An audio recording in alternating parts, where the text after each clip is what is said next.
Finalmente, yaman meeting el Ethics Committee del Consejo Local viernes tarde para discutir cosa hacer con el caso, donde crea diferente reacción na país sobre la actuación del concejal Rodolfo Rudy Bayot na Consejo del martes aga. Si acorda del martes, ya hace lampus y pisa si concejal Bayot con el bandera del país. A mediante ya quedale caliente después, ya declara con él el Majority Floor Leader Cesar Jimenez out of order. Asigun con el chairman del Committee on Ethics, concejal Jimmy Villaflores, ay deha sila con el mga interesado grupo o individual si tiene sila que planta kaso kriminal con Bayot. Other parties would like to file case against Bayot if they feel that Bayot really violated the national flag law. They can file before a court because it's a criminal offense. But as far as the council is concerned, base na Ley Republic Act 8941, el acto del concejal Bayot, uno del magalistao violación del mencionado ley, y tiene este pena de 1 año servir na calabozo. El concejal Albert Atilano, miembro del comité, ya hace también su comento por el cosa ya hace el di ila mismo compañero na consejo y uban na Partido Liberal.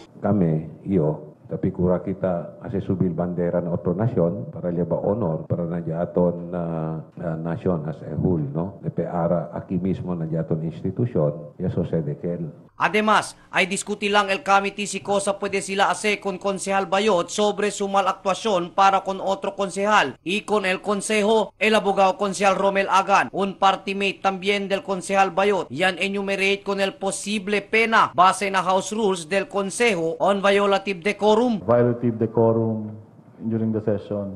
Total akel from censure to reprimand to suspension and expulsion. El Consejo Esperanzao uwi pa con Concejal Bayot na Oktubre 13 antes puede decidir. Gino Franco Torres, I-105.9 iMedia Mo FM. Thank you for watching this video.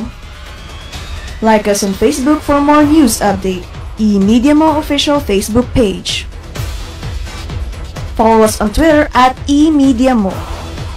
Watch us live through our website, www.emediamo.tv. For comments, suggestions, or any concerns, please feel free to email us at emediamo@gmail.com.